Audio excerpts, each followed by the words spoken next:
नमस्कार विद्यार्थी मित्रांनो, नवनीतमधील स्वाध्याय 11.1 पहिला प्रश्न. येथे आपल्याला ए समचलन बी दिलेला आहे. यामध्ये समचलन आहे, तर एची किंमत आहे 2.5 आणि बीची किंमत आहे 5. तर चलनाचा स्थिरांक काढायचा आहे आपल्याला, म्हणजे कॉन्स्टंटची व्हॅल्यू काय आहे ती काढायची आहे. समचलन आहे म्हणजे आपण काय करणार, हे जे साईन आहे हे कॅन्सल केलं, येथे इक्वल टू आपण साईन ॲड केल्यानंतर येथे के आणि बी या साईनऐवजी आपण हे साईन येथे अप्लाय केलेलं आहे, तर येथे के बी म्हणजे या केची किंमत आपल्याला काढायची आहे. के म्हणजे चलनाचा स्थिरांक आहे, तो कॉन्स्टंट. केची किंमत काय होईल, हा बी इकडे भागाकारामध्ये येईल म्हणजे ए अपॉन बी. आपल्याला एची किंमत दिलेली आहे 2.5 आणि बीची किंमत आहे 5. 2.5च्या डबल आहेत 5, बरोबर आहे. 1/2 1/2 म्हणजेच काय 0.5. 0.5 म्हणजे ऑप्शन 2 आपला बरोबर आहे.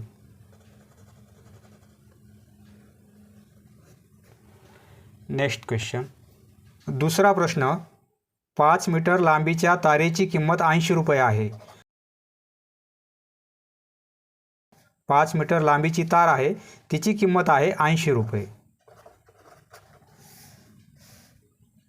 किंमत आहे 80 रुपये. 5 मीटर लांबी असणाऱ्या तारेची किंमत आहे 80 रुपये. तर 1 डेसिमीटर लांबीच्या तारेची किंमत किती? 5 मीटर म्हणजे किती डेसिमीटर होतील? 50 डेसिमीटर. 5 मीटर म्हणजे काय 50 डेसिमीटर. कारण 1 मीटर म्हणजे काय 10 डेसिमीटर.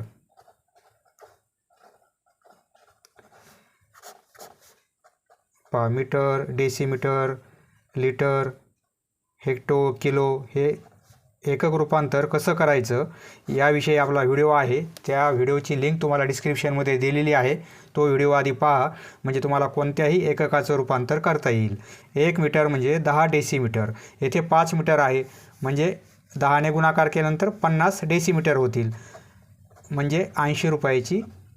5 मीटरला आपण 50 डेसिमीटर लिहिलेलं आहे, त्याची किंमत आहे 80 रुपये.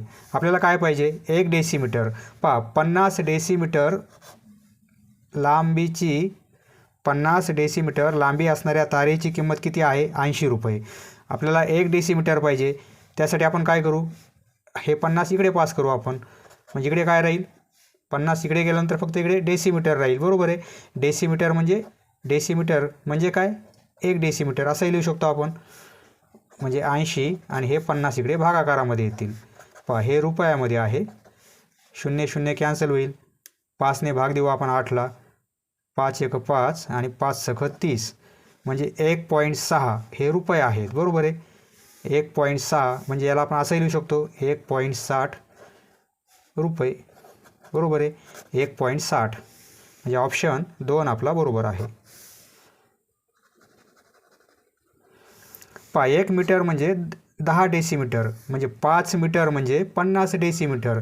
5 मीटर लांबीच्या तारेची किंमत 80 रुपये म्हणजेच काय 50 डेसिमीटर लांबीच्या तारेची किंमत 80 रुपये. त्यावरून 1 डेसिमीटर म्हणजे 80/50 होईल. Next question. तिसरा प्रश्न. एक मोटार तासी 40 किलोमीटर वेगाने सकाळी 5 वाजता एका ठिकाणावरून निघाली. सकाळी 5 वाजता निघत आहे, हे सकाळचे 5 वाजलेले आहेत, सपोज 5 AM, आणि तिचा वेग आहे 40 किलोमीटर म्हणजे 6 वाजता ती 40 किलोमीटर जाईल, बरोबर आहे. 40 किलोमीटर वेग आहे प्रति तास म्हणजे 6 वाजता ती 40 किलोमीटर जाईल. 7 वाजता 80 किलोमीटरवर असणार आहे. 7 वाजता. 8 वाजता 120 किलोमीटर, बरोबर आहे. 9 वाजता 9 वाजल्यानंतर 9 वाजता 160 किलोमीटरवर असणार आहे. 10 वाजता 200 किलोमीटर.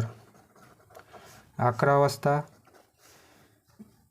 240 किलोमीटर. 1 तास वाढला म्हणजे 40 किलोमीटर वाढ होईल, बरोबर आहे. 12 वाजता जाईल 280 किलोमीटर.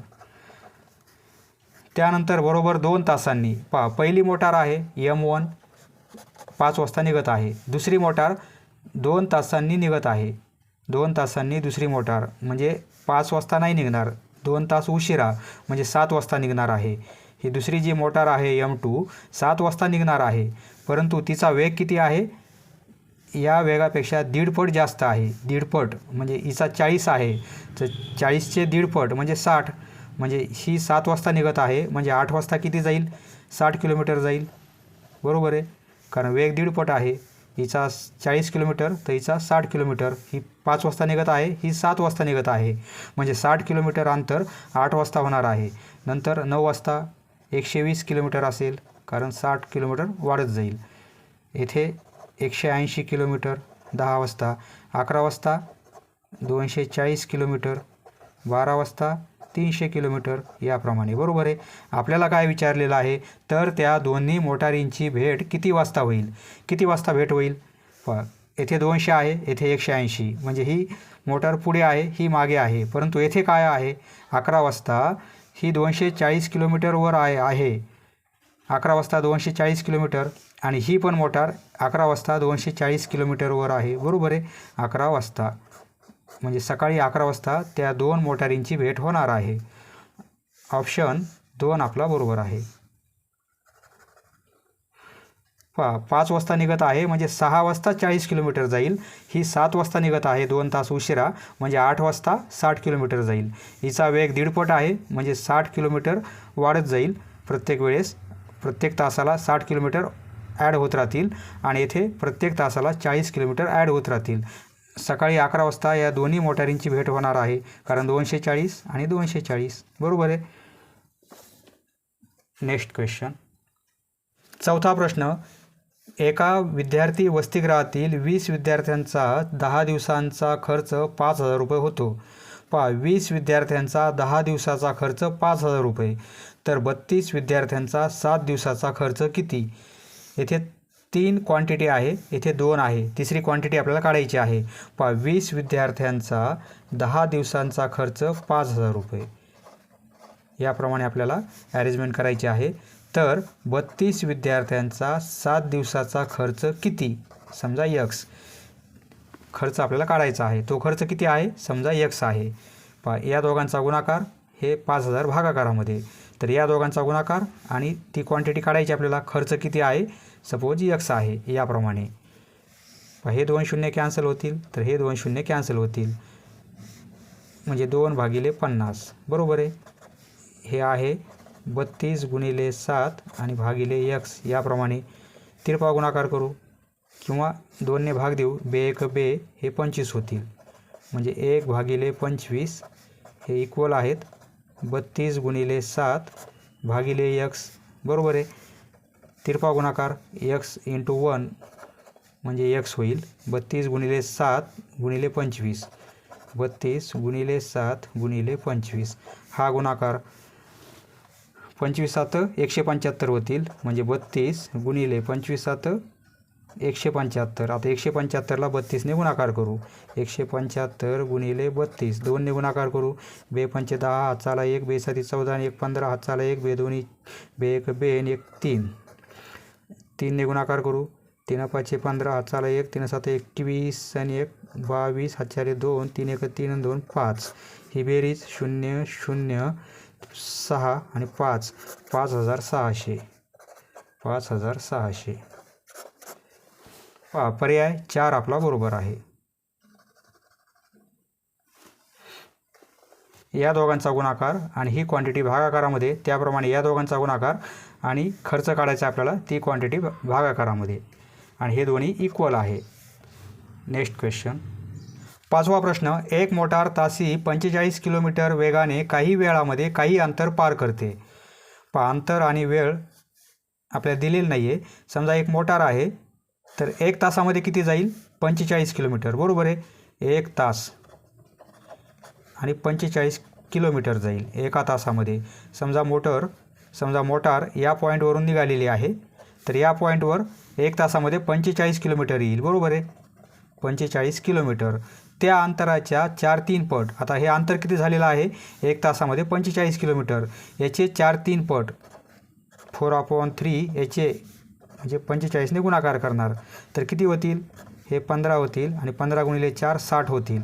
म्हणजे 60 पहा या अंतराचे 4/3 पट किती होतात? 60 किलोमीटर होतात. म्हणजे यापेक्षा जास्त अंतर होईल. बरोबर आहे. सपोज येथे 60 किलोमीटर. आता वेळ सारखाच आहे. तेवढ्याच वेळात पार करण्यासाठी म्हणजे 1 तासामध्ये 45 किलोमीटर येत आहे आणि ही मोटार 1 तासामध्ये 60 किलोमीटर येत आहे. अंतर आपण एवढं केल्यानंतर बरोबर आहे. वेळ सारखाच आहे. 1 तासामध्ये 45, 1 तासामध्ये 60. तर मोटारीचा वेग तासी किती किलोमीटरने वाढवावा लागेल? पहा इथे 45 आहे, येथे 60 आहे. म्हणजे काय करावं लागेल आपल्याला? वजाबाकी. नंतरचा वेग किती आहे? 60. सुरुवातीचा वेग 45. ही वजाबाकी किती येईल? 15. म्हणजे 15 किलोमीटरने वेग वाढवावा लागेल आपल्याला. ऑप्शन 3 आपला बरोबर आहे. Next question. 6वा प्रश्न. 20 कामगार रोज 6 तास काम करून 35 वस्तू तयार करतात. पहा क्वेश्चन नंबर 4 प्रमाणेच आहे. 20 कामगार रोज 6 तास काम करून 20 कामगार आहेत 6 तास काम करून 35 वस्तू तयार करतात. क्वेश्चन नंबर 4मध्ये आपण पाहिलेलं आहे. एका वसतिगृहातील 20 विद्यार्थ्यांचा 10 दिवसांचा खर्च 5,000 रुपये याप्रमाणे. बरोबर आहे. त्याप्रमाणे या दोघांचा गुणाकार होईल. हे भागाकारामध्ये येतील. तेवढ्याच वस्तू तयार करतात म्हणजे वस्तू तेवढ्याच आहेत. 35 वस्तू तयार करतात. 15 कामगारांना रोज किती तास जास्त काम करावे लागेल? 15 गुणिले x करू आपण. बरोबर आहे. एक क्वांटिटी माहिती नाही, ती सपोज x आहे. हे कॅल्क्युलेशन करायचं आहे. 5 चोक 20 होतील, 5 7 35 होतील. बरोबर आहे. हे 6 चोक 24 होतील आणि भागिले 7. इकडे काय राहील? 15x आणि भागिले हे 35. तिरपा गुणाकार करू म्हणजे 15x गुणिले 7 गुणिले 7 इक्वल आहे 24 गुणिले 35. बरोबर आहे. आपल्याला x काढायचा आहे. x म्हणजे काय होईल? हे 24 गुणिले 35 आणि हे 15 गुणिले 7 होतील. इकडे गुणाकारामध्ये आहेत, इकडे भागाकारामध्ये येतील. बरोबर आहे. पहा इथे कॅल्क्युलेशन करायची गरज नाही कारण कॅन्सल होणार आहे. 7 1 7 7 5 35. 5 1 5 5 3 15. बरोबर आहे. 3 1 3 3 8 24. एक्सची किंमत 8 मिळत आहे. परंतु उत्तर 8 नाही आहे. कशामुळे? कारण येथे आपल्याला काय विचारलेलं आहे? रोज किती तास जास्त काम करावे लागेल. हे काय येत आहे? एवढे तास येत आहेत. आपल्याला किती तास जास्त काम करावे लागेल? पूर्वीचे तास किती आहेत? 6 तास. आता 8 तास. बरोबर आहे. म्हणजे 8 वजा 6 हे आधीचे 6 तास आता आलेले आहेत 8 तास. दोघांची वजाबाकी 2 तास. म्हणजे दररोज 2 तास जास्त काम करावे लागेल कारण तेवढ्याच वस्तू तयार करायच्या आहेत. फक्त येथे आपण कामगार कमी केलेले आहेत. तर 2 तास दररोज जास्त काम करावे लागेल. Next question. 7वा प्रश्न. तासी 45 किलोमीटर वेगाने जाणारी एक मोटरसायकल एक पूल 20 सेकंदात पार करते. पहा समजा एवढा पूल आहे असा. तर हा पूल क्रॉस करण्यासाठी 20 सेकंद लागत आहेत. त्या मोटरसायकलला 20 सेकंद एवढा वेळ लागत आहे. त्या मोटरसायकलचा वेग किती आहे? 45 किलोमीटर पर आवरमध्ये आहे. तर त्या पुलाची लांबी किती? पहा या स्पीडने मोटरसायकल एवढं अंतर क्रॉस करत आहे 20 सेकंदामध्ये. बरोबर आहे. तर एवढं अंतर किती असणार आहे? हे अंतर आपल्याला काढायचं आहे. म्हणजे या पुलाची लांबी किती आहे? पहा इथे आपल्याला ऑप्शन मीटरमध्ये आहेत. त्यामुळे आपण काय करू? किलोमीटर पर आवर आहे. बरोबर आहे. हे 45 किलोमीटर पर आवर आहे. याला आपण काय करू? मीटर पर सेकंदमध्ये कन्वर्ट करू. किलोमीटरचे मीटरमध्ये करू म्हणजे 45,000 होतील. 1,000ने गुणाकार करू. आता हे मीटर होतील. बरोबर आहे. हे 1 तास आहे, त्याचे सेकंद 3,600 होतील. किलोमीटर पर आवरचा आता मीटर पर सेकंदमध्ये झालेला आहे. बरोबर आहे. म्हणजे पहा हे काय होईल? 2 शून्य कॅन्सल, 2 शून्य कॅन्सल. पहा 18ने भाग देऊ. 18 दोन्ही 36 होतील. 18 दोन्ही 36. 9 राहतील म्हणजे 18 पंचे 90. 25 भागिले 2. उत्तर काय येईल? 25 भागिले 2. हे काय होतील? Metre per second. पहा म्हणजे मीटर पर सेकंद याचा अर्थ काय होतो? एका सेकंदामध्ये एवढे मीटर अंतर जात आहे ती गाडी, बरोबर आहे. येथे किती सेकंद आहेत? 20 सेकंद, बरोबर आहे. म्हणजे 1 सेकंदमध्ये एवढं अंतर जात आहे, तर 20 सेकंदात किती जाईल? एका सेकंदामध्ये एवढं अंतर जात आहे, तर इथे 20 सेकंद आहेत, बरोबर आहे. म्हणजे 20 गुणिले एवढं अंतर 25/2, बरोबर आहे. म्हणजे हे काय होतील? हे 10 होतील. 10 गुणिले 25 म्हणजे हे 250. हे आता मीटर येतील, बरोबर आहे. ऑप्शन 3 आपला बरोबर आहे, 250 मीटर.